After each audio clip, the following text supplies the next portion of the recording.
what? Let the dogs out. Like, ooh, let the dogs out. Ooh, ooh. Off the Hook, airing on offthehooksports.com. Your home for real news, real opinions, and what really matters about Tennessee athletics. Always available on Apple Podcasts, Spotify, Stitcher, Google Play, TuneIn, iHeart. Like, share, follow, subscribe. Always available wherever you find your favorite podcasts. Welcome to the program.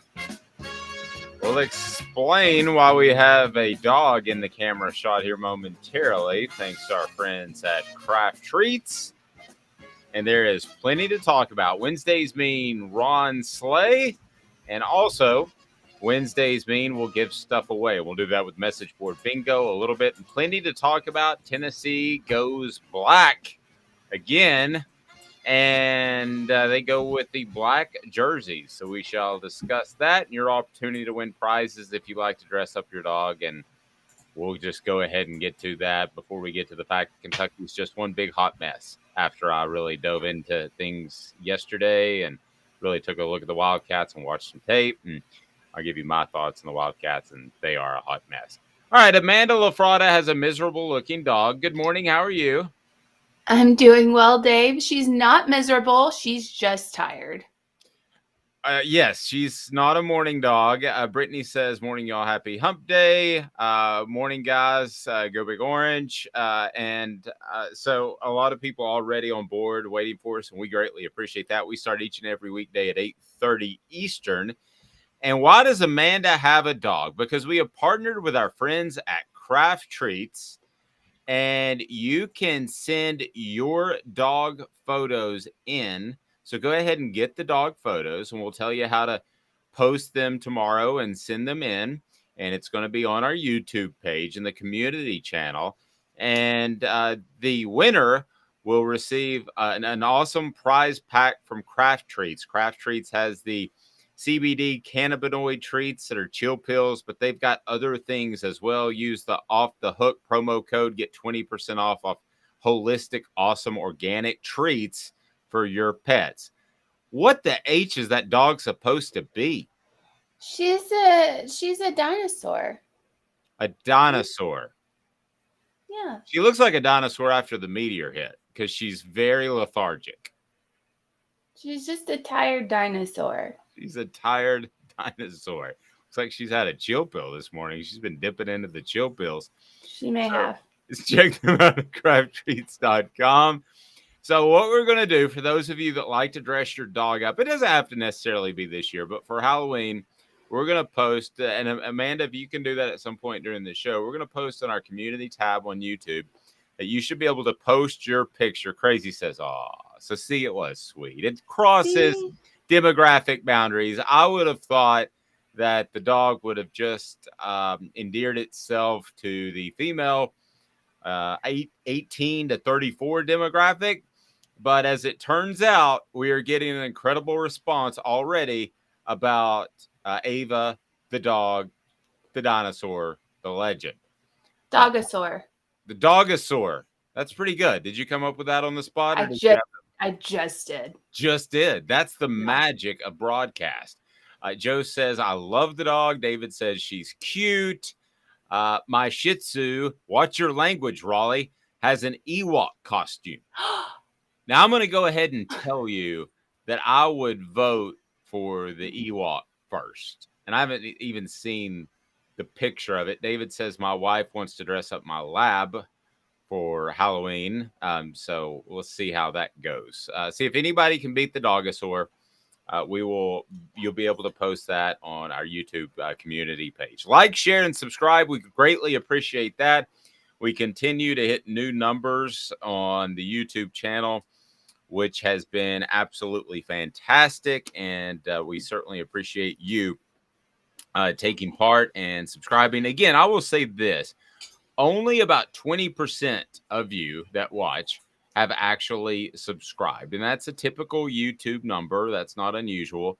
But we want to get those subscriptions up and turn your notifications on so you know when we have new stuff. Like, for instance, we'll have John Adams will be on our YouTube channel later today, and this show each and every weekday at 8:30. So like, subscribe, and share. So, Amanda, let's start with the Down and Dirty at 30, and it's brought to you by Honeybee Coffee. Honeybee Coffee is where you go to get fantastic coffee, and you can go and order their beans on the website as well. That's very easy to find. If you just go to Honeybee Coffee, you can find the URL is simple. Honeybee Coffee Co. honeybeecoffeeco.com. Amanda LaFratta, why is the coffee so good at Honeybee Coffee? I mean, they use the top 5% of beans in the world, and that makes it good. But at the end, it just tastes good. That's what you want. You just want it to taste good, and that's what happens. It's every morning I wake up, I have to grab it. So, and I mentioned this before, I'm not a big coffee drinker per se, but when I'm in Knoxville and I've started ordering as well, I am a big Honeybee fan because there's no coffee hangover with Honeybee, as you had mentioned before. So certainly Honeybee Coffee is the way to go.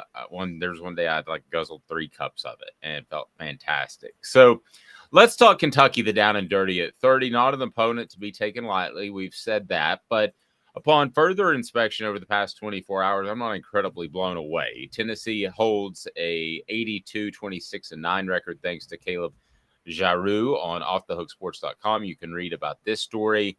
The Wildcats have gone a combined 38-19 in the past 4.5 seasons. So is that respectable for Kentucky, which is a basketball school, Amanda? I would say yes, respectable. I would say that Mark Stoops has done an overall good job. You? Yeah, I think he's done a great job. I mean, he's done a fantastic job. He's probably the best coach that's been there since Coach Bryant. But it's still, unfortunately, a basketball school for Kentucky. I mean, that's what they're known for. That's who they are. And I think it's going to continue to stay that way, especially when Mark Stoops just pieces out. Because who wants to be at a basketball school coaching football? No one. Oh, yeah, right. And I'm going to, that's foreshadowing because I'm going to get to something where I don't think they really had his back on a situation. Stoops, despite the fact that Kentucky is respectable, has still struggled against Tennessee at 2-8. And it's an interesting matchup for Tennessee because a lot of these players grew up watching Tennessee beat Kentucky 20 plus consecutive times. So I think a lot of these Tennessee players think you should just beat Kentucky, but they are respectable. And again, we're not downplaying at all what Mark Stoops has done. I just think like a lot of other schools, there is a glass ceiling. And John saying Crazy Nugs, he doesn't like you and won't send you T-shirts to you. I will send you T-shirts. Crazy Nugs got his T-shirts. I thought everybody had their T-shirts. If not, the distribution department will be taken to task. I am the person who puts my email on here, and you can always reach out to me. All right, but let's talk about this Kentucky team right now. Not what Mark Stoops has done, not the fact that they are respectable. Like, share, and subscribe. Let's talk about this Kentucky team as we see it. Okay. Will Levis, foot and throwing arm shoulder injury.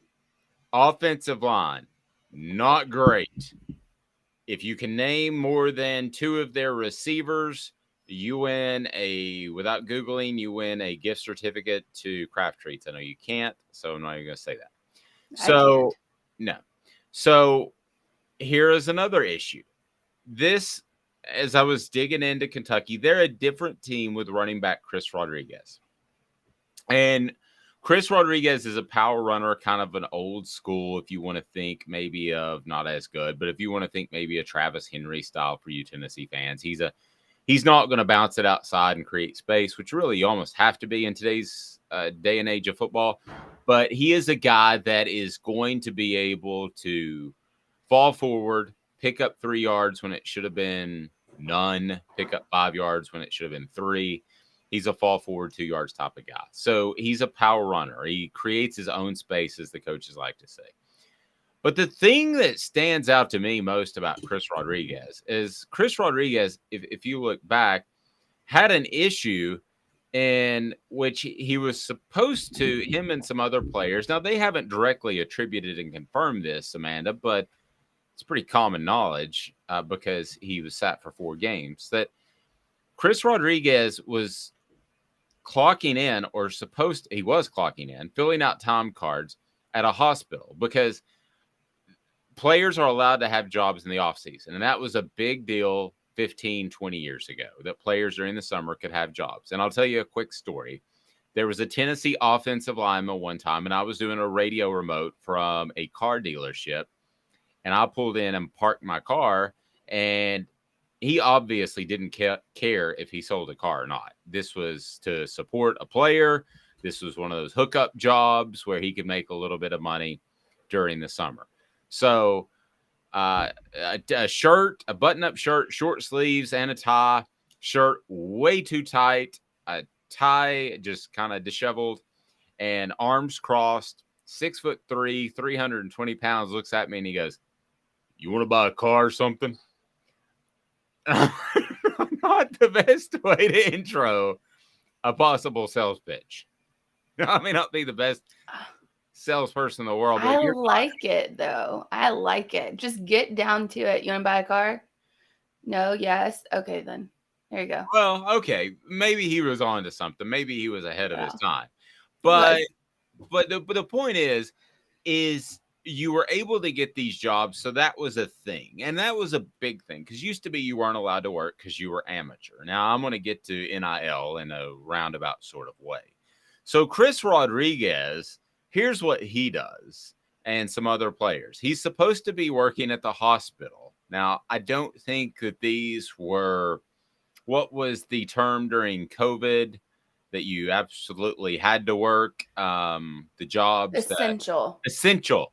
I hope this wasn't an essential job, because Chris and his pals didn't show up a lot.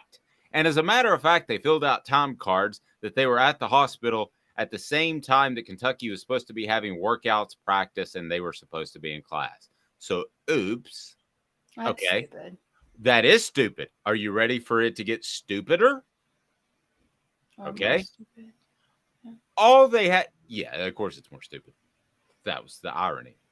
So all he had to do is sign a contract to say, I'm going to tweet out, this hospital is awesome. And with NIL money, they could have paid him for that. So it's like they're using, like their offense is 15 years old. They're using these outdated methods of paying players, which all he had to do is tweet it out. You have to do some sort of action. I know more about NIL than I ever thought I would, because we do work with Jacob Warren and Cooper Mays. And I've said before, I'm very proud to say that we pay them for their appearances, and we love it. But at the end of the day, Amanda, it just befuddles me and makes me think that Kentucky is never going to be a football school if they can't figure that stuff out. If I can figure it out and they can't, that's pretty troublesome. Why would you even put a player in a situation where he had to be there? Why wouldn't you just put him on a billboard or have him tweet something out? You have to do some sort of action to get NIL money. But it could Why be. wouldn't they just put him on a commercial? I don't know. Then he wouldn't have to tweet out. All they would have to do is just run the commercial. Right. Or let's say, for instance, there is some sort of issue, okay, that he might have. And a company, now this is where players, and I think NIL is going to get interesting, because let's say a player has, I don't know, a character issue, and you might not want him associated with your particular brand. Well, Chris Rodriguez accepted a guilty plea and for a May arrest for DUI. So I don't know if that's part of the reason that he got involved with this signing up for hours thing. Maybe there's not a company that wanted to be associated with him. But I think it's big. I think it's bigger than that. And Brittany's saying we're making too much sense of the folks in Lexington to understand. I feel like I can say that because my cousin is a junior at UK. It's bigger than that. It's the fact is, if you're at Kentucky, and why did Kevin O'Neal, for the old ones among us, why did Kevin O'Neal leave Tennessee? He was a basketball coach and left in the middle of the night. It was because Isaiah Victor wasn't deemed eligible and a Tennessee football player was. So that's why the thing at Kentucky that Mark Stoops is doing is impressive, but not sustainable. He is there is no way, Amanda, a 5-star basketball player at Kentucky would get in any sort of trouble like this. I mean, the DUI aside. No, and I mean, back in the day too, even this is why Coach Bryant left Kentucky, is because Yes, he got a pin and Rupp got a Cadillac. So that's why Coach Bryant left Kentucky, is because basketball was king, and there's nothing you can do about that. yes. So, I look at this team. I go into every week, especially during game week, and I take a look at it at each and every team that Tennessee has played. And I have told you that Tennessee has a substantial foe in Kentucky, one that you don't want to overlook. But this is a lot closer to when Tennessee ran off 20 straight plus wins than I thought initially when I looked at this Kentucky team. This is a team that Tennessee would have to show up and play a C- game to, and Kentucky would have to play an A to A+ game. I mean, this is, whether you want to say talent, scheme, whatever the case might be, Amanda, there is a gap in the way these teams play. Now, Kentucky is better with Rodriguez back. He played well against Mississippi State last year, and he is a power running back, and that's probably a little bit of a weakness for Tennessee. And Tennessee's secondary is not great. Can Will Levis take advantage of that? I don't think so. And I've told you before that, I picked Alabama to beat Tennessee. I think most people did. And I thought that LSU would be a struggle. I was wrong. So I might be wrong here, but I feel solid about this one. I didn't feel solid earlier in the season about any of my picks because this Tennessee team had so many unknowns. But, man, I just don't think this is nearly as substantial of a feat as I thought even 24 hours ago before my film study. I don't see how this Kentucky team stays close. I don't see how they stay close either. And I know we've talked about Tennessee's secondary, and that's their weak spot. And can Will Levis take advantage of that? No, because he doesn't have an offensive line. That's just the answer. Tennessee's defensive line is going to gobble him up. And I wouldn't be surprised if he did not play the entire game. Like, that wouldn't surprise me. I feel like he's going to get hit hard, and taken out. That's just my opinion. I'd do an over-under on that. I would too. I'd say 3.5 quarters. I'm sorry, 2.5 quarters. Yeah, I was like 3.5 is a little much. Yeah, if you want to say 7:30 minute mark in the third quarter, is he still in the game? I would say no. At this I point. think it depends on what happens in the second quarter, in the first half. Because if he gets hurt in the first half and they can go to the locker room and shoot him up real quick, then maybe he won't feel it and he'll stay out the rest of the game. However, if he doesn't get hurt in the first half, then he'll in the third quarter, he's gone. Well, and the other thing, isn't this kind of it for Will Levis? I mean, at some point, if you're going to be the great NFL draft prospect that everybody believes, don't you have to pull the plug on this season if Kentucky's not going to make any sort of significant run? I mean, don't you have to say that, hey, and I hate it when players lay out of bowl games and all that sort of thing, but I do get it. And at some point, if they're a 5-2 team, if they hit 5-3, does Will Levis say, I think that I would be better off preparing for the NFL? I'm not saying you should quit on your season. I hate to be that guy, Amanda, but at some point, this is a business decision, right? Well, I think before the NIL came along, yes. I understood kids wanting to come out of games and, not play like Christian McCaffrey set out again in his bowl game. And I get that kind of thing because you don't want to take that chance for no reason at all. Well, now that the NIL is here, you're already getting paid. That's your job. This is now your job. You play those games. You play those bowl games. I don't care if you have a career in the NFL. You're getting paid to play. You play. I'm going to half agree with that. How about this? So I'm going to say that you're right theoretically that they should play because why? Because, well, they've signed an agreement with an advertiser, a sponsor, whatever you want to call it, and they have agreed to those terms. But we've already seen the LSU player, the quarterback, walk away in preseason despite the NIL deals. I'm sure these are paid up front, a lot of them, or maybe they're not. You know, I can tell you with Jacob and Cooper, who both enjoy doing our podcast, I said, I'm going to write up a contract that protects you so that you make sure you get paid.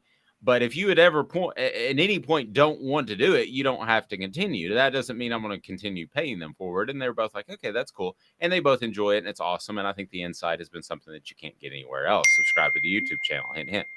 So all of that in there. Like a typical job. I mean, that's what it is. That's like kind of, isn't that how things work out? It's how a normal job works. I don't get paid, in advance for the entire year just to see if I'll work. That's not how that works. That was considered at one point to get you on board. Vols Automotive Group. Wish I'd held out. Vols Automotive Group on Callahan. But I've held up on my end. Vols Automotive Group is about integrity. They want, they need, and they appreciate your business at Vols Automotive Group. They'll take care of you with a great car selection. They'll also take care of you when it comes to car service, so you know about integrity. And here we go. This is sometimes the thing that gets people riled up and got people to up and just, I'm those young whippersnappers, I'm getting out of my seat and I'm going to my car and I'm going home. And that happened in 2009. That happened in 2009. The third down for what? No, that was a little bit later. Good. No, gracious. that was 2009. That was with Lane Kiffin. No, that was Butch. That was a Butcher. Yeah, Butch was third down for what? Lane was third down, I'm gone. So, but Lane, see what I did there? Okay, so Lane pulls out these black jerseys that look like the tearaway jerseys in the NFL. And by the way, Ron Slay's going to join us. So we enjoyed that. Go ahead, like, share, and subscribe. And all right, so there were a lot of people that got up and left the game on October the 31st, 2009, when Tennessee ran out there in black jerseys. They came out in warm-ups in the usual jerseys, and then they said, no, we're going to wear black jerseys that looks like the tearaways from the 70s. They were atrocious looking. You and I could literally, I will put my Hooker t-shirt up against any of those jerseys any day of the week. That is a quality piece of art. Those jerseys were absolute trash. So they looked awful. They looked like they were thrown together because they were. The administration, Lane Kiffin, Mike Hamilton, everybody lied about direct questions, lost a lot of respect for a lot of people on that night. And they're bringing them back. But what I want to delve into is, do you like the black jerseys? Are you a fan or not? So however you want to phrase today's tough question is fine. Crazy says the Hooker shirts are really nice. Thank you. I am so non-committal about jerseys. Amanda, I've mentioned this to you before. Jersey numbers, I sometimes have to think if a team wears their dark colors at home or white, because I just focus. It's almost like I go colorblind in some sense. I just focus on the player, and even jersey numbers don't mean anything because I can tell by the way a player moves who he is when I cover them closely like we do now. So it doesn't. Wow. I'll be, yeah. But it's just, no, it's kind of actually a shortcoming, to be honest with you, because when somebody asks about what about old 22, I'm like, Emmitt Smith? Who are you talking about? Because sometimes the numbers don't register. That's just how my brain's wired. It's not a good or bad thing. But You phrase it how you want to. Black jerseys, good, bad, love them, hate them, and that's what we'll do. Dean says I'm cool with the all black, including the helmets. Joe says best alternate uniform in the country. David says I like the old school, but I'm good with a little change. Joey says everyone loves him so far. So what do I know? I don't know what you know. I don't know what you know that I know. I don't know what you know that I know that you know. So I will tell you that I thought that it would be split. So I want to put the question out there. You phrase it how you want to, and then we'll ask Ron Slay about that. Today's tough question brought to you by Pedigo Chattanooga. Pedigo Chattanooga is right there in downtown Chattanooga, locally owned store where you'll be treated like family. Tell them Off the Hook Sports sent you, the region's foremost electric bike experts. They put their hearts into helping you find the perfect electric bike and get the most out of it for many years to come. Plus, you're going to be able to get service there that if you buy an e-bike and e-commerce, that is not going to be the case. Pedigo of Chattanooga. So Ron Slay will join us next. So how are we going to phrase today's tough question? Well, is it all black or is it like the blackout? Because I saw the helmets are black. And that looked pretty cool. Yeah, which I will say that's the one thing that I don't like. What? Yeah, I don't like changing the helmet. Why don't you like changing the helmet? I don't know. I can't really. I think it's super cool if you do the whole. Now, see, there are some uniforms that should never be changed or touched. But if you're going to go ahead and do an alternate, just go all out. Except for, I saw, what was it? Oregon's uniforms, they have like pink stripes on them and stuff. That was wild. That was pretty cool. Well, Oregon's out there. Yeah. Aren't they like the home of basically Nike, like the owner of Nike or whatever? He's like an Oregon alum or something. Yes, the Nike compound is super crazy weird. Yeah, but they have reserved parking spots for Ronaldo and Michael Jordan. I parked in Ronaldo's spot. Okay. Well, he never actually drives there. It's like it's just a marketing ploy, just like, Ronaldo doesn't just drive up and like, hey, I just want to come see how my new shoes are doing. Well, he's not in the US ever, so that's fair. But I like the sports, like the college game day sign. It's like 7,563 like uniform combinations, 0 national championships with the. That's pretty good. It's very good. It's my favorite sign of all time. But anyway, is it all black? Yes. It's Okay. all black. So the weirdest part about the Nike compound is that they have a Bo Jackson room with a pool table. And I asked where the restroom was. And they have a Bo Jackson room, a pool table, a big Bo Jackson room that is basically never used. That's how big that place is. Like it's 18 buildings. It's just absolutely bizarro. So 2 minutes, Ron Slay, Off the Hook Sports. You won't want to miss him. Gary Viles here. I want to personally invite you to North Knoxville's newest sports bar and restaurant. It's Big Orange Phillies, located in Black Oak Center. And yes, folks, it's happening in Halls. Big Orange Phillies offers family-friendly environment with homemade meals and the best deli-style subs around. Billiards, darts, jukebox, shuffleboard, and cornhole, and a full bar. We also offer valet parking on weekends and during special events. We even have a covered back patio. It's happening at Big Orange Phillies. We want, we need, and we appreciate your business. Hi, Mike Davis here with City Heating and Air, reminding you to always dare to compare. Our team provides quality local heating and air service, installation, and maintenance across East Tennessee. We use only the best equipment like American Standard Heating and Air Conditioning for your residential, new construction, or commercial needs. Honesty, dependability, and customer satisfaction have been the cornerstones of our business since 1961. City Heat and Air. Dare to compare.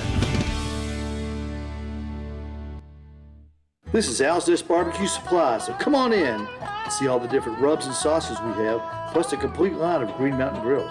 Don't be overwhelmed. We have plenty of help so you can produce the best barbecue and amaze your family and friends.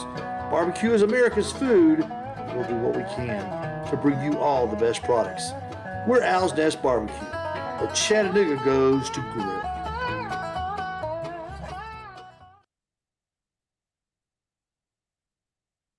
Do Do you want to own the more that owns every job? Then get to Vassy Lawn and Garden in Cleveland and get you a Toro. I'm David Vassy, here to talk to you about Toro. With a Toro Zero Turn, you'll get more out of every minute and you'll reach the finish line faster. At Vassy's, we like to say, no matter if you're mowing 3 acres a week or 11 lawns a day, homeowners and business owners alike find confidence in equipment they can trust from top to bottom. Vassy Lawn and Garden, Highway 60 North in Cleveland. Man alive, it's worth the drive. We do our research. Have you done your research? We're working like heck. Today's tough question. What's the real debate? You sipping my soupe, Guadalupe? Exclusively on Off the Hook Sports with Dave Hooker and Amanda LaFratta. You drinking my sake, Kimosabi? Oh my God. So today's tough question. Let's bring Ron Slay in here. First, he's jamming. What about this? It's a pretty good tune, isn't it? Yeah, that's what I'm talking about. How you start this? Yeah, back in the morning off. Yeah, back in the day, I actually worked at a Mexican restaurant with the lead singer of this band. We were both 19, and it's named Gran Torino. Gran Torino, and yeah, they had a full horn section, funk, and it was. If you looked at, you'll have trouble looking them up because Clint Eastwood did a movie called Gran Torino. So if you Google it, you have to really look. But I'll send you a link. It's phenomenal music. But the problem was when you have 12 people in a band and you have to pay everybody, Ron, it's kind of hard to make things match up. I can imagine, man. Listen, man. Probably got a part to play, man, but it's sometimes to get to. Hey, just you got to get some extra incentive. See, me take some wings. I would have been like, all right, it's cool. Gotcha. Well, Ron, I think if you can maybe turn that mic down just a little bit, I think that's like maybe overly distorting you and it's breaking up a little bit. But what about now? I want to get. Oh, I think you sound great now. Give me those deep, awesome tones. 4, 5, 6, 7, 8, 9. We're close. I tell you what, the connection looks good. Let's go ahead. Let's get rolling and see how things do. So our today's tough question, as you heard the intro, Ron, is the question is black jerseys. Are you a fan? Do you like those? What do you think? That some traditionalists hate it. What do you think? Right. Man, listen, I'm on board for the traditional look. That's a winner. But when you're talking about when you get separates people from other schools, they started to do 10, 15 years ago, giving different helmets and that's what I was doing a lot of coaching and dude, it drove me nuts.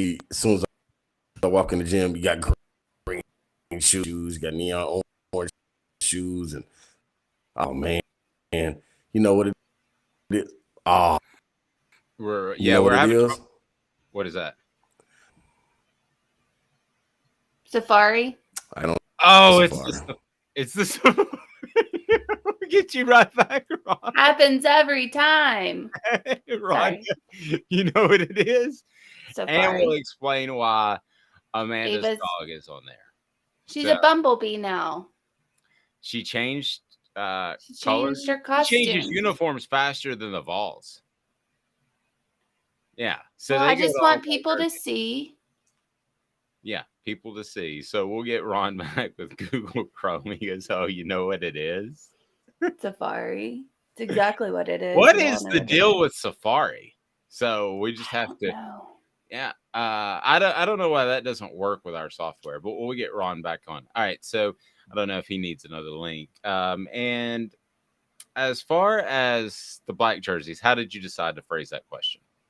So what I went with was, what do you think of the black Tennessee jerseys? And then I said, ooh, nope, meh, not my thing. Yeah, they're okay. And then love them. Okay, where do you stand on that? I like them. I think they're cool. Like if you're gonna go different colored jerseys, and see, my thing is as long as you match the helmet. So like the smoky gray helmet, pants, jersey, great. The black helmet, black jersey, black pants, great. Love it all. Don't just be mixing and matching colors. I don't like that. Like Oregon does. So you wouldn't like Oregon. All right, let's bring Ron Slay back here. I believe we got Ron. Hey, Ron, how are you, sir? Good, man. My bad. That's all right. Good. My fault, Amanda. You're good. It's always Safari. Okay, so going there. your thoughts on the black jerseys? Yeah, man. So the black jerseys it's cool for what people got to understand. I'm always good for the traditional the jerseys, the orange and white. You can never go wrong with it. But in order to appease these new generation of kids, man, you got to be able to switch it up. It's as much as it is about the product that you're putting on the field. It's about how you look too, and what grabs their attention for that quick second.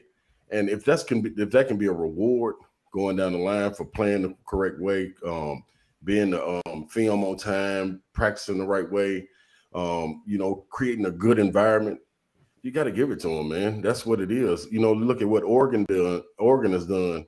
They changed the game. And then when Tennessee switched to a Nike school, that did it. Like you look and see with these different helmets and stuff, that pops. And the first thing you do, you get free advertisement when kids go to social media and start recording and things like that. So why wouldn't you want to do it? I mean, I understand it's not a change it's one game. I mean, come on, man. And then it kind of goes with the theme, the Halloween theme. It's like, okay, I get it. And then, if you play good, you feel good, you look good, the result's gonna be good. So hey, I'm a fan of that. So you're just 26 years old, I believe, right? You are correct. I just turned 26. Yeah, yesterday. So you might not even remember the 2009 Lane Kiffin game where they ran out there with black jerseys, but I'll remind you, they look like you, me, and Amanda had sewn them together on the Tuesday before. As long as they're not like that, I'm more open to it. I can sew now, okay? Hey, we just saw that costume the dog had on, Amanda. We believe you. Thank you. I didn't make it, but thank you.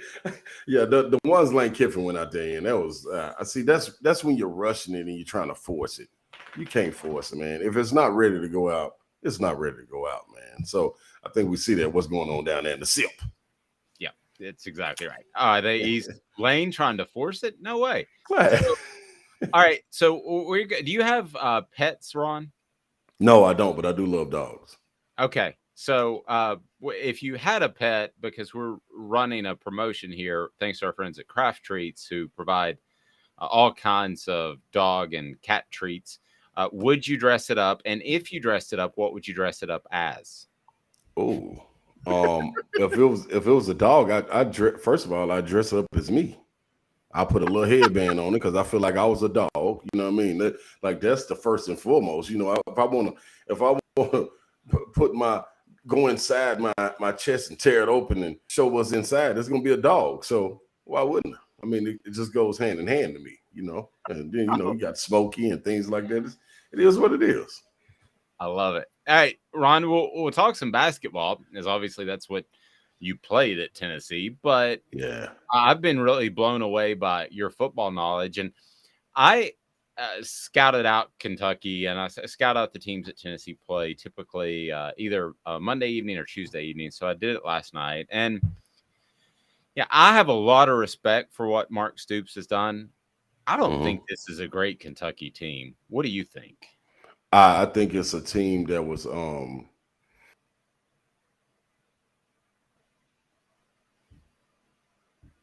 What just happened? I don't know. I think it's a team that we lost Ron somehow. How did we lose Ron? I don't know. We'll get that figure out. Don said, "My dog Dunk." Say something insightful, and I'll text Ron back.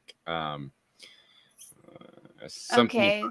Well, I don't think this Kentucky team is that great. I think their first showing against Florida, when they played Florida, that was the first time anybody really saw them come out and do something. And it looked pretty impressive considering how, what their defense did against Florida. But other than that, this Kentucky team has not been great. And I know they didn't have Will Levis, and he got knocked out. I'm pretty sure during the Ole Miss game he got knocked out, and then he was out against South Carolina? Or did he play the entire Ole Miss game? I can't remember. Well, he's been beat up in some shape, form, or fashion with the shoulder and the foot throughout the year. So we have no idea.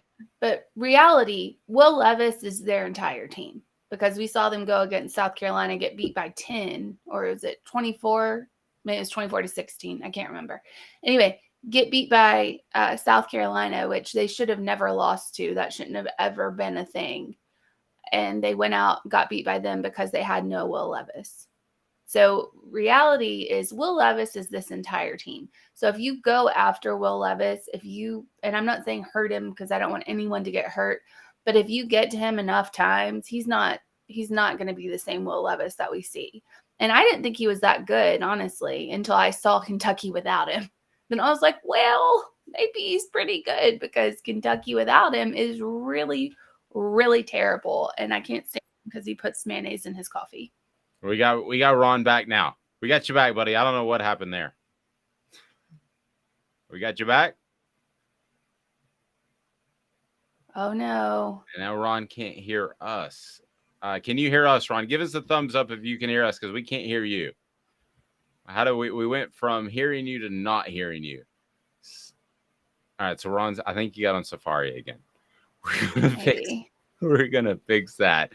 Don says their running back is good, but rush defense is our strength.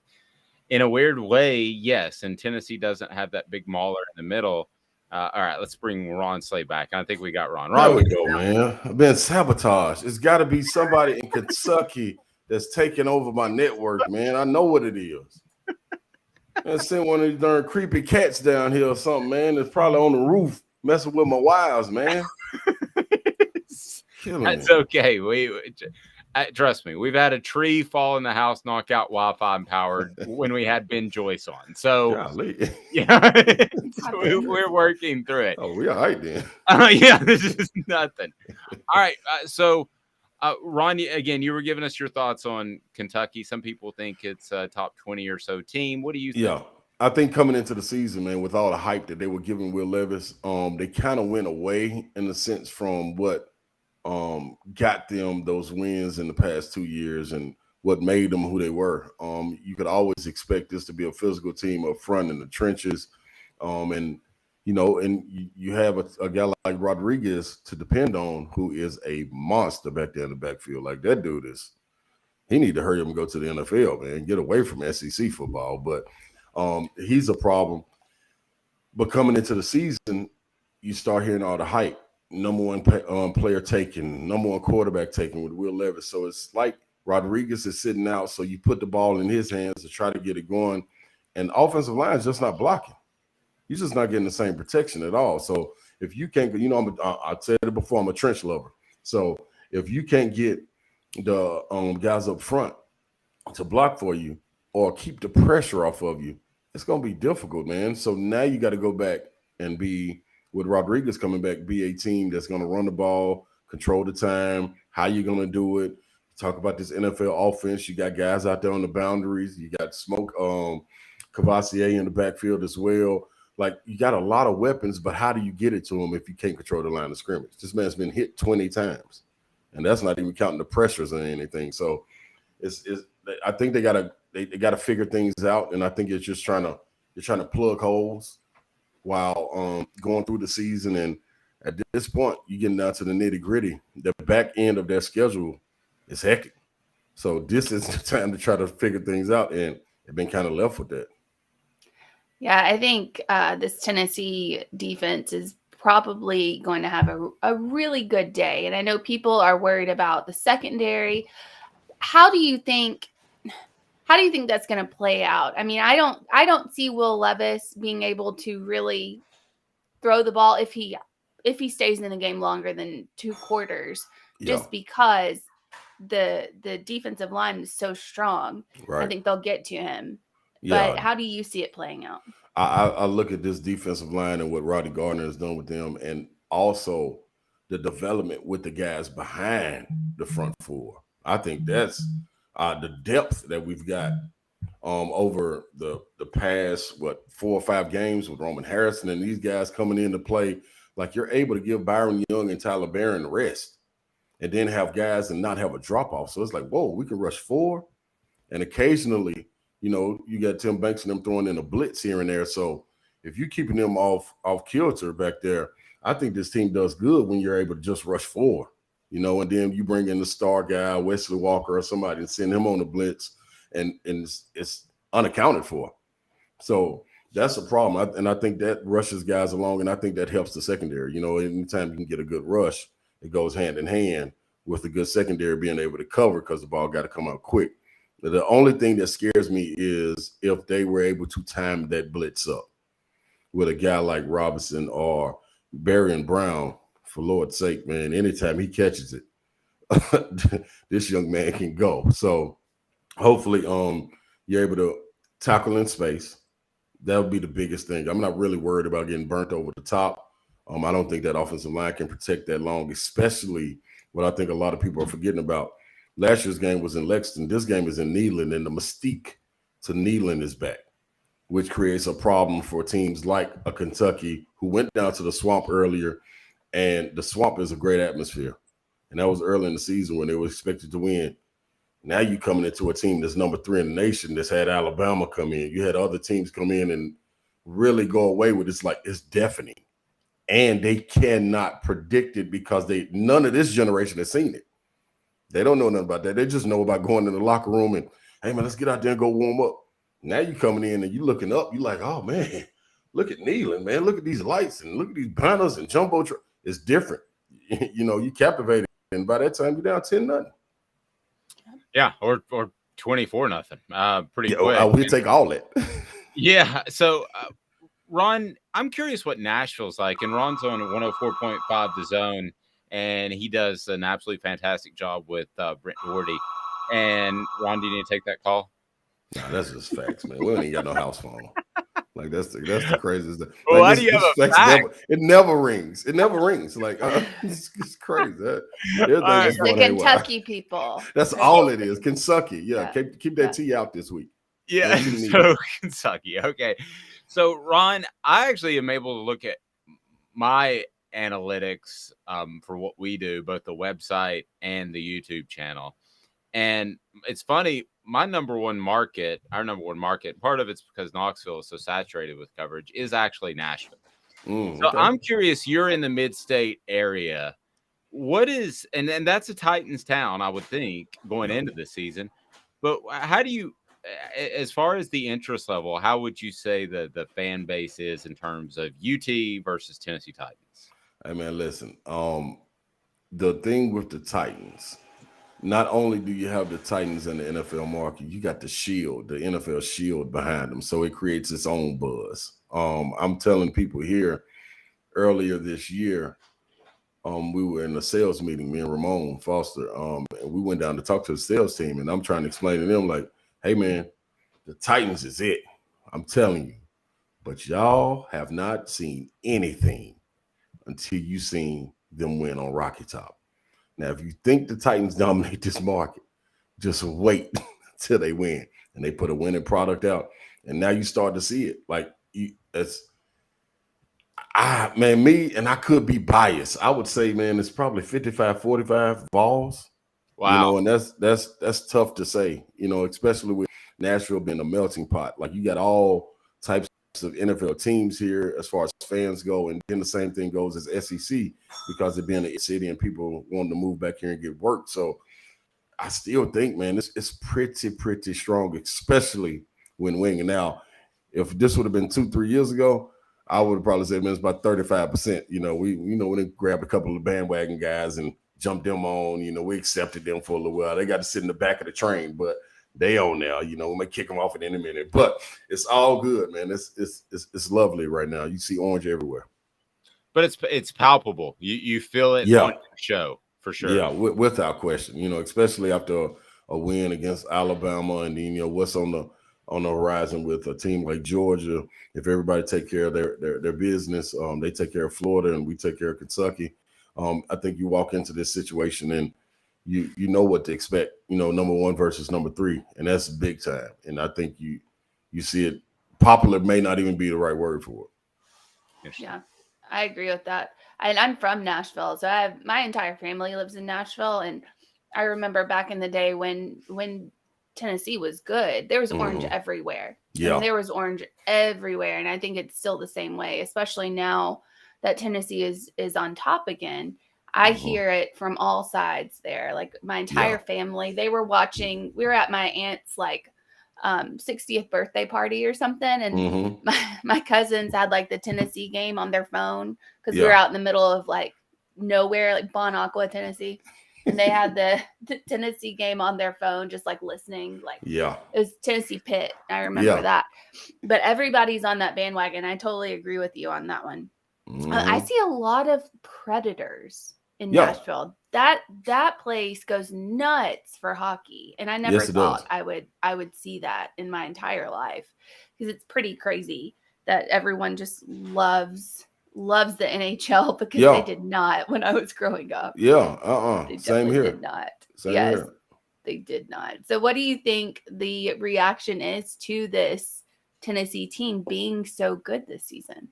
I think it's, we talked about it last week on BBS, battle Vols syndrome. I think you're starting to see a turn in spirit, a turn in belief, a turn in hope, and starting to kind of grasp to that instead of grasping to, man, at some point it's gonna slip up, everything gonna go haywire. Instead of that, it's like, oh man, just give us one more shot. Is it any more time on the clock? You start to get that belief and the hope, and you start to expect to win, which is it's tremendous, man. So I think if you take that and you go with it, the sky's the limit. I love this team being good, and I think you get teams you kind of get to pile on when you get comments that Kentucky is a basketball school.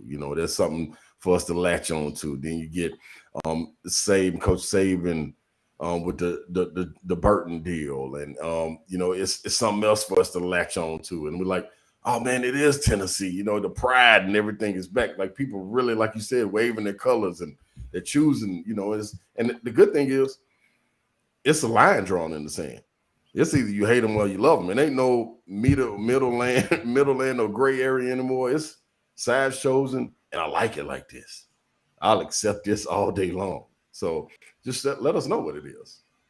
Ron, let's go back to your recruitment. I know the story of Kentucky and how involved they were, but for those that don't know, why did you choose Tennessee? And obviously you're from the Nashville area, but Kentucky, how hard did they come calling? Kind of give some that don't know a little bit of background. Well, man, I'm right here in Nashville. We had a great by the name of Ron Mercer, and he went to the University of Kentucky, so he turned the lights on immediately for me. Seeing them go up there and compete, win national championships and things of that nature. But then that was 95, 96, in 97. And I also was able to see what was going on at University of Tennessee with football being so dominant.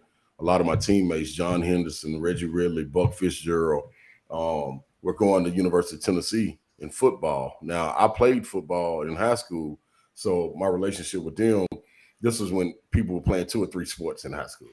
So my relationship with them was like brothers. So I was in the gym one day playing basketball. Coach Cut came in. He was going to recruit John, and I was just in that hoop, and I saw him stop and talk with Coach Fitzgerald for a second. And I'm at this time like a sophomore. I ain't got a clue who it is. I just know, man, it's a white guy. He look important. He talking to Coach Fitzgerald. Let me go on the show out real quick. So, I'm in that dunking, boom, boom, boom. So he meet me. Next thing I know, he goes back and tell Coach O'Neal and them guys and Coach Ferguson, hey, man, this kid down there, y'all need to recruit. So if y'all don't, I'm going to try to go recruit him. So that's how I got on the radar with him. Ended up going to Oak Hill Academy. I verbally committed to University of Tennessee after what they were putting out Tony Harris being a McDonald's All-American, Charles Hathaway McDonald's All-American, Vincent Yarbrough, #1 player of McDonald's All-American. So it was doing something good, starting to go to tournaments. So the basketball was on the scene. I get to Oak Hill Academy, and I verbally committed before getting there. In the fall, we're doing practices, and coaches are able to come in. Gary Williams from Maryland, Pete Gillen from Virginia, Tubby Smith, fresh off a national championship, coming up to see the guys. And no Tennessee guys were coming. So I was like, I told Coach Smith, I said, hey, Coach, I mean, why ain't no coaches came up here to see me yet? I want to get my back rubbed a little bit too, pacify me a little bit. So I tell Coach Smith, hey man, I want to open my recruiting back up. And I liked what Tubby was doing. Cliff Hawkins, I knew Mercer. Cliff Hawkins was our point guard. He was a junior there. He committed to University of Kentucky. Jules Kamara was already there. He had went to Oak Hill Academy. So I had a connection with him. So I go in this Coach Smith's office, tell him that. He said, no, Slate Hawk. In this voice, Slate Hawk, you can't do it. You got no Slate Hawk. I'm like, Coach, for real, man. Everybody else done came up here. He's like, just go back and sleep on it, man. Sleep on it. So I go back to the dorm, get up next morning. Man, Coach Green, Coach Ferg, everybody came up the next 3 days. I was like, all right, I'm going to keep my commitment. But I was about to turn, man. I was on my way to Kentucky. There wasn't no question about it. Wow. Oh, no. Well, I don't blame you. I was like, man, there's too much love being shown, and I ain't getting none. No. No, I don't blame you. One of the things I draw from that at the beginning of what you said is it was really football that drew you in initially. Yeah. That's pretty interesting to play another sport, but it was football that drew you in. Was the excitement around the program? Was it just the relationships you had, or both? It was everything that was going on in the program. Like I came on my unofficial visit, the Florida game in '98. Oh, that was a pretty good game. Yeah, I mean, until that Alabama game, I don't think it was anything that could top that. So, man, I was there in the stands when they rushed the field, took the goalpost down. I was about to jump over the wall. Coach Smith grabbed me by my shirt collar and said, "Don't you do that." So we went on back. And on that ride back, man, I told Coach Smith, I said, man, you can call them tomorrow and tell them I'm signing. Like it's a done deal. Like that atmosphere is what I'm all about. And I came from a situation at Pearl Cone where football and basketball were as one, so I could only imagine what was going on up there at University of Tennessee, not being a student there. You had the Lady Vols win the national championships. Football team won national championships. Basketball is going to the tournament year in and year out. So I'm like, this is it. This is it. So that was pretty special, man. And I always told guys like Grant Williams and Admiral Schofield and those guys, like even this bunch today, Josiah Jordan James, y'all ain't seen Knoxville, man. And y'all can win. Elite Eights, Final Fours, whatever it is. You combine that with football winning, you'll never go home in the summer. You'll go to many terms, every summer session, like you would never go home. The city is amazing. And so I got to experience that. And that did it for me. That did it. My mom actually went to Pearl Cone, but she went to Pearl Cone when it was Pearl and Cone. Mm-hmm. And then she went when it became Pearl Cone. Hey. So that was, she's a Pearl Cone alum. That's what I'm talking about. Yes. So we talked about Hendon Hooker. We've talked about him thoroughly and what he can do and all of that. When it comes to the Wildcats, because I won't say Kentucky, but when it comes to the Wildcats, how do you think he's going to be able to carve up this defense? One, I think so I'm a trench lover and I love both sides. I've was roommates with John Henderson. So I looked at the game from a different lens. When I came on my official visit, I went with John Henderson and Big Cat. So instead of, they put me with Charles Hathaway and CJ Black. And I was with them and I told them, hey, man, I'm about to go over here, man. So I hung with them. So I see it from the defensive line. And then one thing that's overlooked is this offensive line. Things that they're doing, from Garvin to Mincy going out and another guy coming in, like, it is amazing the protection they have. They understand the prize that they have back behind them, and they're protecting them. And he understands up front, outside of the safety blitz against LSU when they got blown up, Everything else has been pretty much good. So when you say carving him up, he's going to sit there and have time and not go through like last year, one option, two option, take off and run. Now it's one option, two option, come back to the first option. Is a tight end open, running back? Now I'm going to go. He got all day.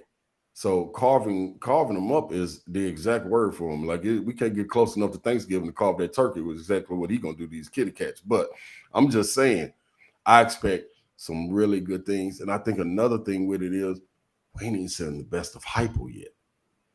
Oh, yeah. You know, I thought LSU, the underneath shovel pass to Princeton Fant was enough to blow my mind to get that first down on fourth down. I'm like, whoa.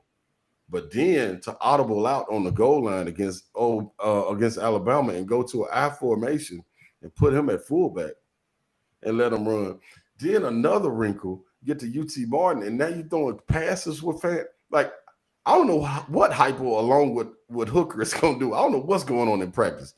But the confidence is supreme and superior to everything else. So that offensive line going to protect them, and they better choose wisely.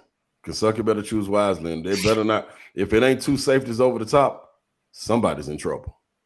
Ron, last thing, I know you got to run because we'll transition over the course of the next few weeks into basketball. Ron's going to join us each and every weekday at 9 Eastern time on Wednesday, I should say. But Ron, this Tennessee basketball team, we all know the Sakai's of the world, Santiago's of the world, Josiah Jordan James, who we might be working with shortly, might have an announcement on that. Hey, get Joe James in there. We're working on that. So, but who are we not talking about that you're hearing good things about? Because I know you're still really tied in.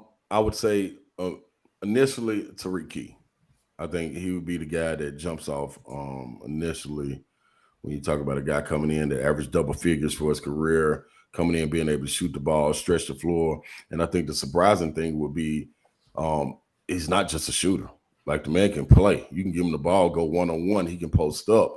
And being a guard, that gives you a different dynamic because him and Josiah Jordan James on the court at the same time, if you put Josiah at the 4, him at the 2, Zakai at the 1, you know, you mix in Phillips and Meshack and guys like that with Olivier down low, it's just crazy what can happen. But the depth, I think, is going to surprise a lot of people. Another guy's Meshack. I think Meshack last year gave him a lot of spurts off the bench, and he couldn't stay on the floor because of his offensive ability. Him being able to really work on this game in the offseason, being able to score the way he is, allows him to stay on the floor longer. You know, and this is saying, of course, we can always, like you said, point at guys like Zakai. You know, I think he's going to take a different step. Julian Phillips, we expect him to be in and out of there. Josiah, Olivier taking steps, Euros. But Meshack would be the guy that I think you can kind of put your finger on and say he's going to be the guy. And then I also believe Olivier. You know, I got to give some love to guys that get out there in the paint and work. Olivier is going to be a guy that I think that takes the next step. And I could see Olivier going on and averaging at least 17 and 10, 17 and 8. You know what I'm saying? And that's pretty tough to do on a team where you got a 9 to 10 man rotation. And the way you play defense and you don't save anything, you got to get out there and guard. So 17 and 8 a game is pretty impressive, and I think we can get that done. Ron Slay of 104.5 The Zone there in Nashville. And Ron, you've officially arrived because the dating websites are now posting on our message board, which means you are taking off. There go my people. That's what I'm talking about, man. Listen, hey, they just looking for a little after hour fun. Don't y'all pay no attention to them, man. We ain't messing with them right now. You didn't even mention the Boom Boom Room, so they're just coming out. I'm trying to figure out what happened. Somebody must have been passing out flyers while we were in here putting flyers on the cars and stuff. So I guess that's what it is. We can always tell when our listenership gets high because we get the swipe left, swipe right crowd. Yeah. And so Ron, you're big time now. So go ahead and tell Brent now you're huge and that you can handle the show all by yourself, and you don't need anything else because this is you're national now. Ain't no doubt, man. Hey, man, a salute to everybody in the chat too, man. I'm seeing them on there. I'm seeing the Kentucky love in there. You know what I'm saying? I see them asking about. I got Santonio Beard, rest in peace, man. But hey, It's beautiful, man. This is what I'm talking about. We're gonna keep building. We appreciate you, Ryan. Take care, buddy. All right, y'all. Nothing like having a great guest that you want to get on, and you get the adult chat website promos in your message board. Just gotta love that. I think that you hate it, but I like to see it because that means we're getting somewhere. They're not going to be on anybody's just chat board, like somebody just sitting there with two listeners or whatever. We're doing something here, okay? If they're coming over, they're trying to reach people, so that's fair. Yes. Smoky Mountain Red said, I prefer them over the Georgia fans from yesterday. Like, subscribe, share, and swipe right. Which is it that you do on Tinder? I never got on the Tinder. I don't know either. I just know there's left and right because my friend, he does it a lot. But no, I have no idea. I've never used Tinder or a dating app or anything. But sure, I really haven't. I think I'm just too old for that. I don't know, but it did kind of miss me as well. It missed me, yeah. I just didn't ever get on there. But anyway, I don't think you should swipe anything on us. We're not on Tinder, so don't swipe. No, we're not. But go ahead and hit that like button. Brittany said that you're not hitting the like button enough, so we want you to hit the like button. Brittany, stay on top of me. Like, subscribe, and share. What did I say? Something bad? Yeah, let's review what you just said. What did I say? After talking about Tinder?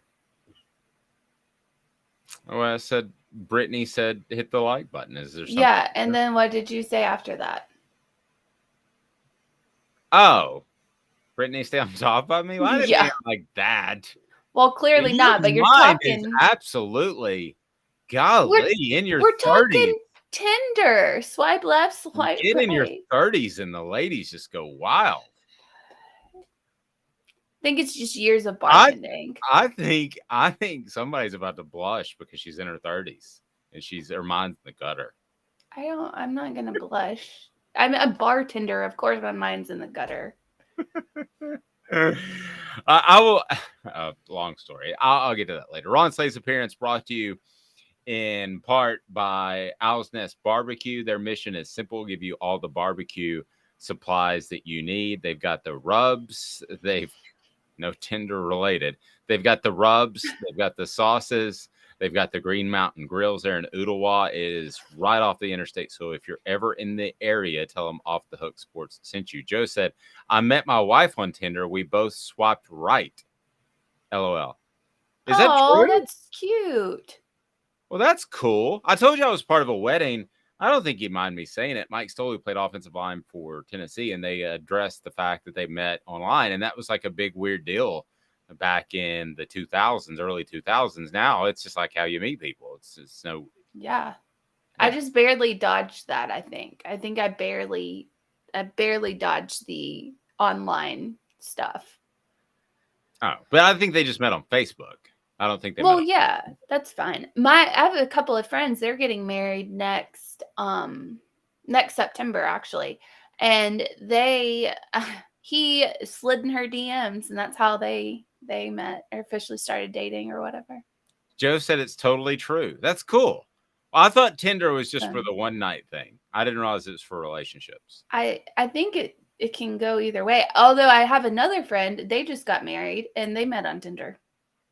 Okay, well, maybe it's a dating thing. Trevor says, I'm 30 and I met my wife on Facebook.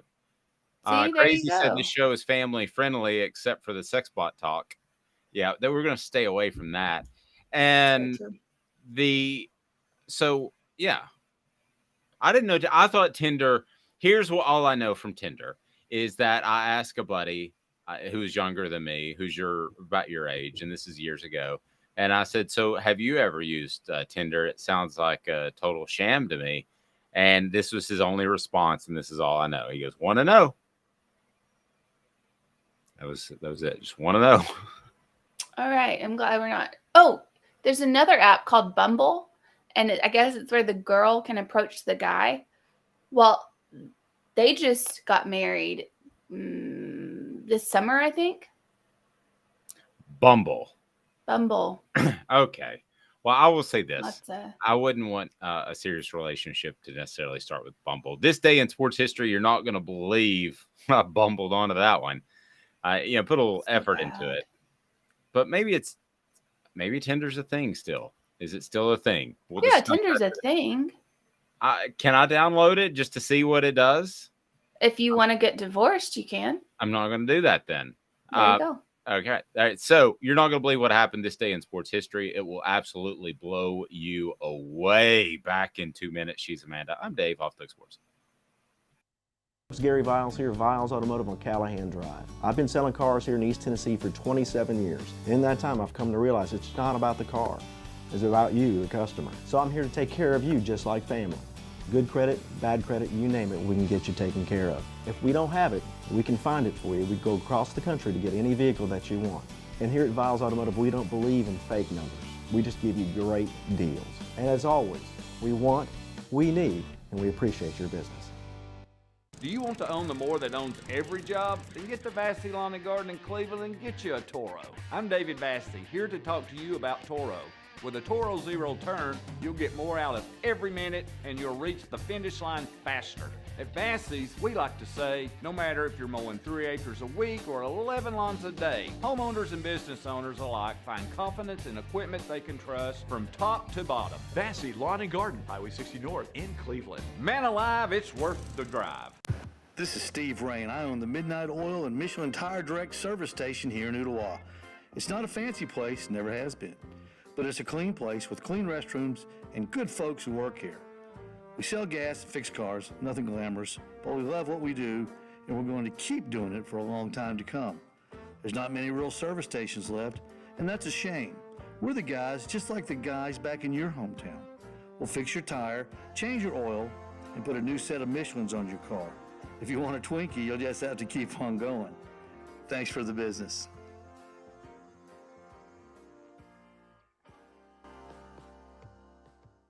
Hi, Mike Davis here with City Heating and Air, reminding you to always dare to compare. Our team provides quality local heating and air service, installation, and maintenance across East Tennessee. We use only the best equipment like American Standard heating and air conditioning for your residential, new construction, or commercial needs. Honesty, dependability, and customer satisfaction have been the cornerstones of our business since 1961. City Heat and Air. Dare to compare.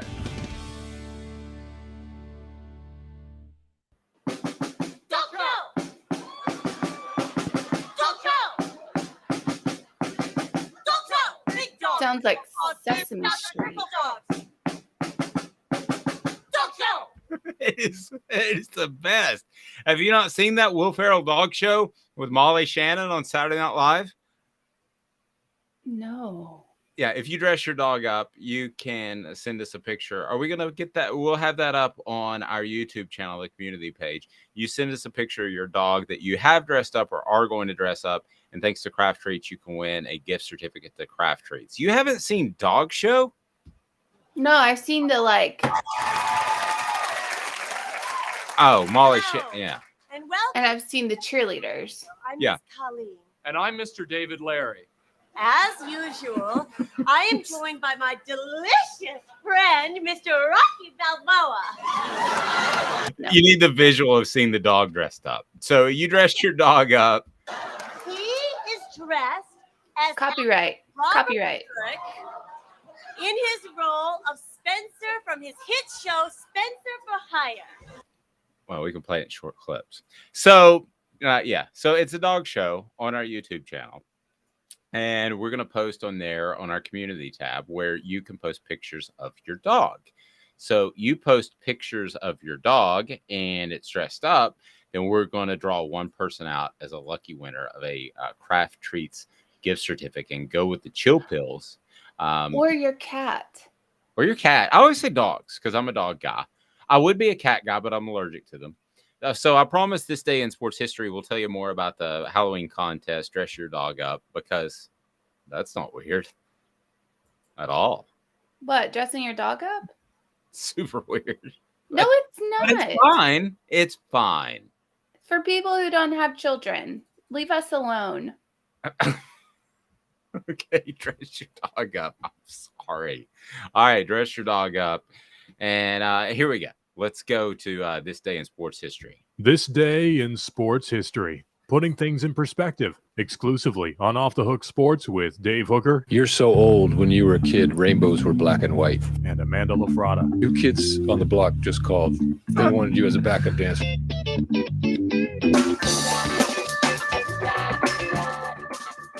We didn't get to play that bit of funk for Ron Slay. We'll do that. All right, so this day in sports history, again, want to be sure and say thank you to Brittany, who's been so helpful in putting this together. Actually, not helpful. She's done it all.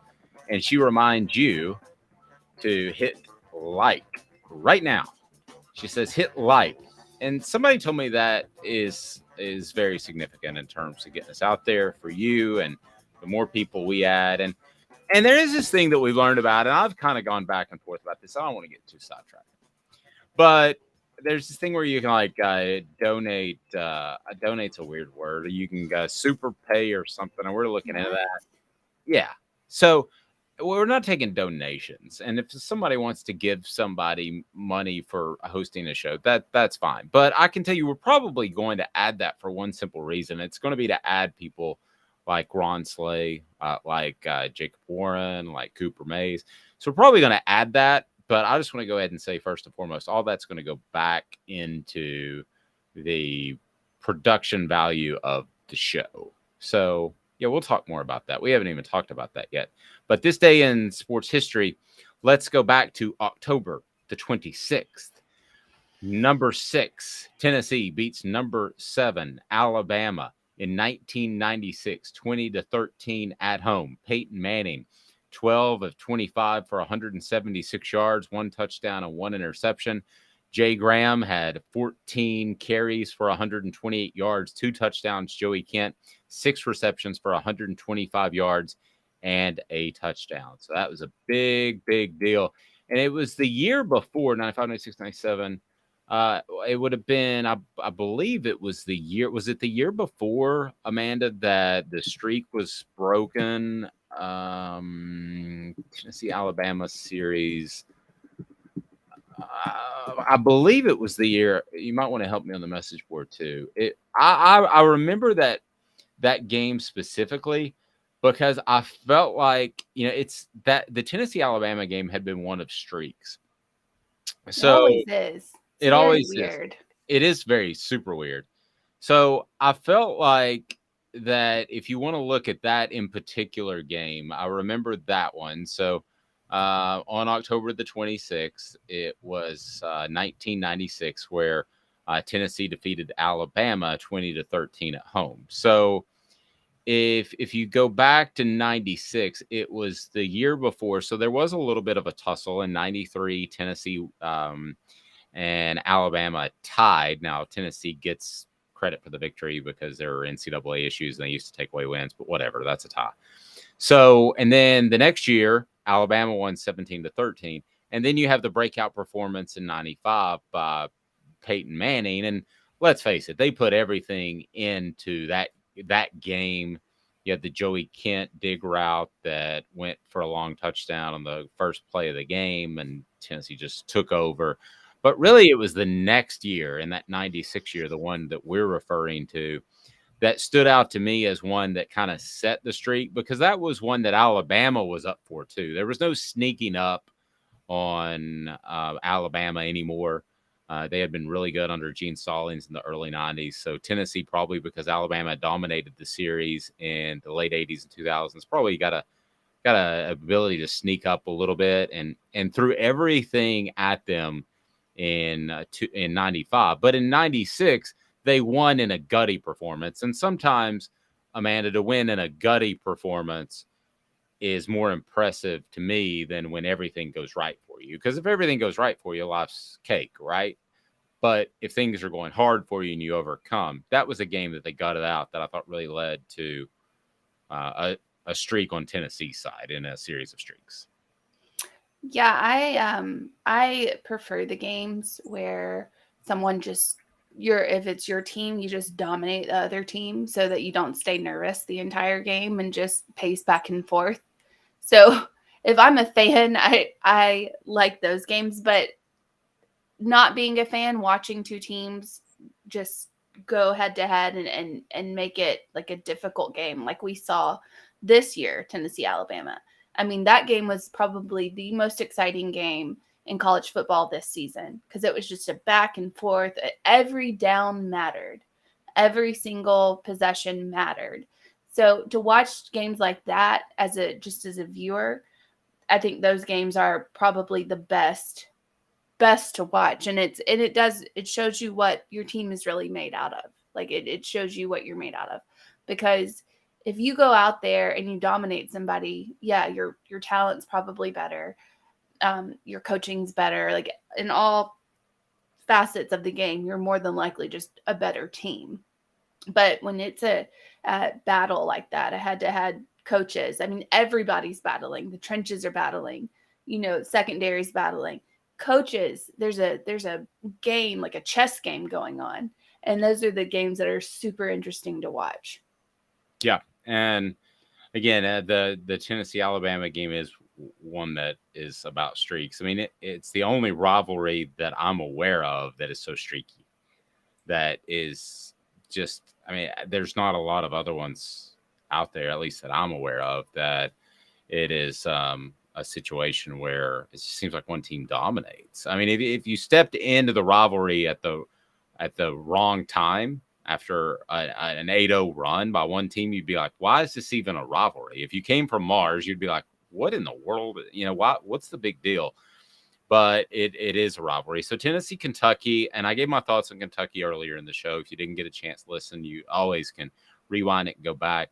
I just don't think after really diving deep and studying them that they're very good at all. While I think that Tennessee doesn't need to go out flat by any stretch of the imagination, I think they could and still win against Kentucky. I just, Will Levis is beat up. Chris Rodriguez makes them a little better in the running game. The offensive line's not great. I don't like the secondary matchup against Tennessee's receivers. There's not very many secondary matchups where you would like them against Tennessee's receivers, but there's zero. Yeah. I mean, at the end of the day, this is, I don't know if you want to look up where the point spread finally sat.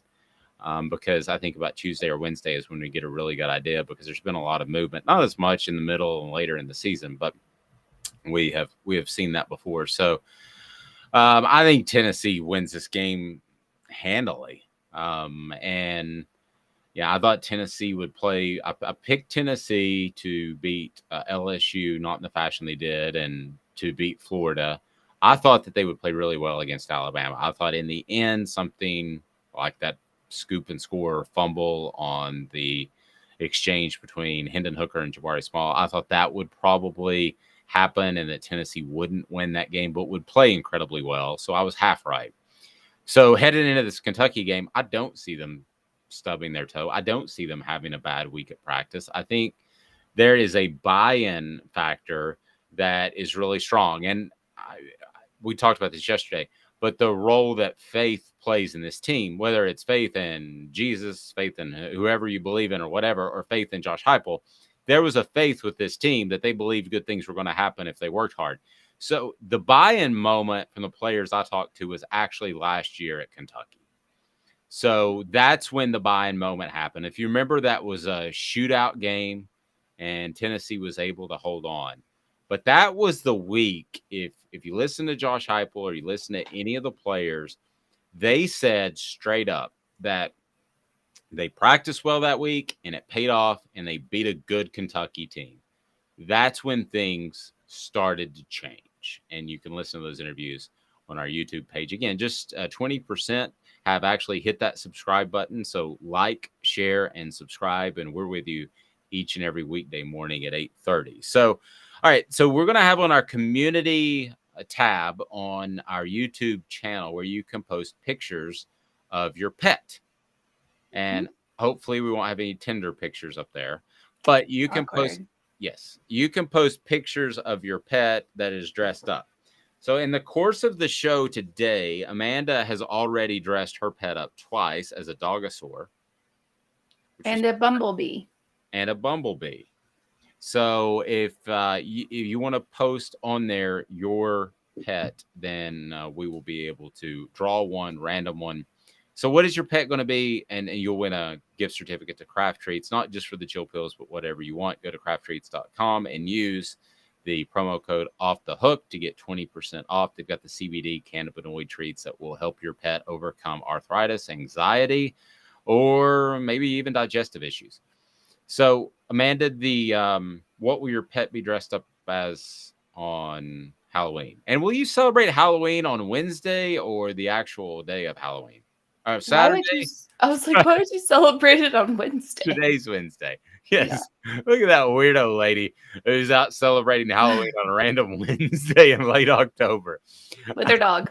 Hey, I do my own thing. You pick your dates, I'll pick mine. I'm not That's acknowledging daylight savings time either. How about that? All well, right. That's going to be a problem considering our show has to kick off at a certain time. I do wish we'd get rid of that, but that's another story. We're getting rid of it next year. They voted. It's done? Because I've heard done. Years. It's done. No, it's done. The Senate or whatever voted on it, and it's daylight savings time is going away. We have to do it one more time, and it's gone.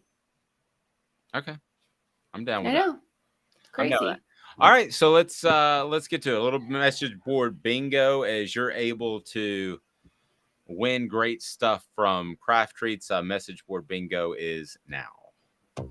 By the way, Tennessee is a 12.5-point favorite as of this morning against Kentucky. So it really hasn't moved. It came out about that.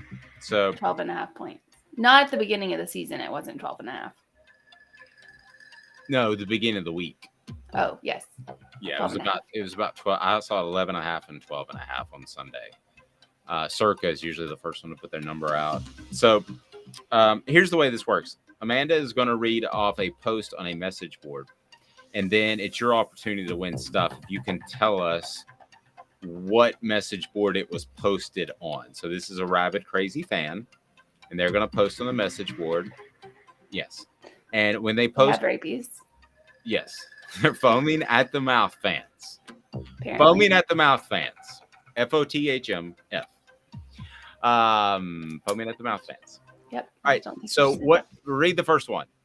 Brittany says today is my youngest birthday. He's 2, and I'm going to let him wear his dino costume when he gets home.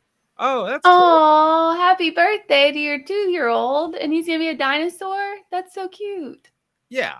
Well, Brittany, Dawn's already guessed Hawaii, and Amanda hasn't even guessed. So you've got to throw Hawaii in there so Dawn's right once.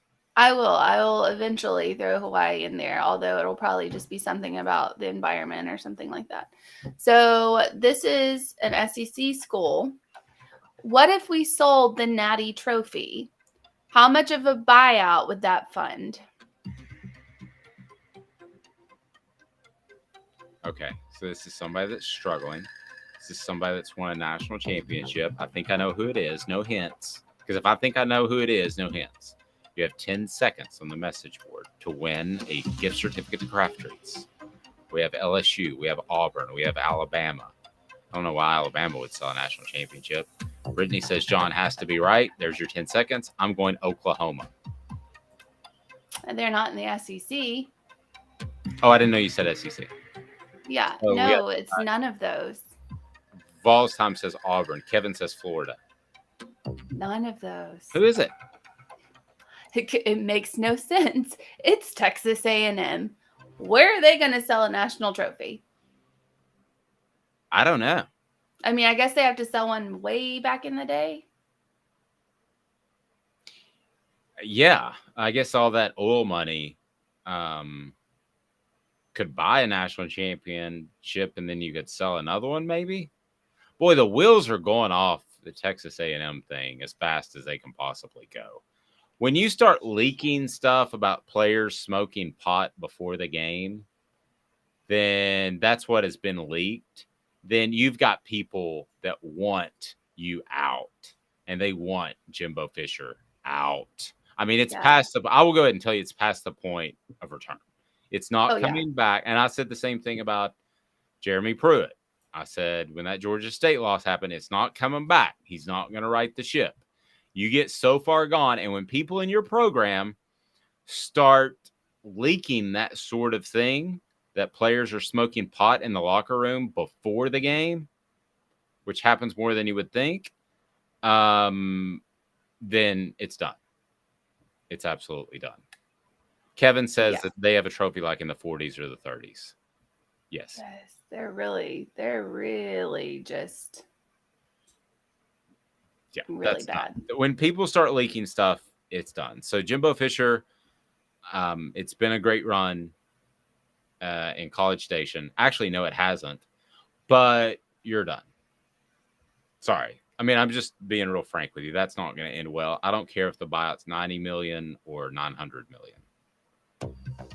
Because they've got oil money, which comes from dead dinosaurs, which makes me think, if you dress your dog up as a dinosaur, does he come back as oil in It doesn't seem like million years? Texas A&M's the only thing going off the rails at the moment, Dave. All right, what do we got? Message board bingo. All right. Urban Meyer. Let's all be honest. We should make him say no 15 times. Hire Meyer and be in the playoffs in 2024. Even if he only stays 5 to 7 years, we probably get a natty and a truckload of talent. Okay, I think I know who this is. You have 10 seconds. I think I know who this is. Crazy says Nebraska. No. Dean says Auburn. Dean is correct. Dean is correct. Dean, here is my email address. Email me, and you will win a gift certificate to Craft Treats. DavidOffTheHookSports.com. Bingo, bango. So, Dean, email me, and I'll hook you up with a gift certificate to Craft Treats. And it's not just the chill pills that help with the CBD and that help with the digestive issues and the anxiety issues, and they also help out with arthritis. It's more than that. But whatever you use, whatever you choose, use Off the Hook promo code. Off the Hook promo code and get 20% off. Why are you looking at it? That is a lot. Whatever you use, choose use. Yes. All right. Have a fantastic day, everyone. Thank you for the dating posts again that are popping up. Dean, you're very welcome. Don't forget to email me and we'll get you hooked up. She's Amanda LaFratta. I'm Dave Hooker. We'll be back with you at 8:30 tomorrow. Heath Schuler on the program tomorrow. So looking forward to that. Talk about Hendon Hooker breaking his consecutive games with a touchdown pass record. That should be pretty awesome. Look forward to talking to Heath. This has been a production of Off the Hook Sports. Like, subscribe, and share. We greatly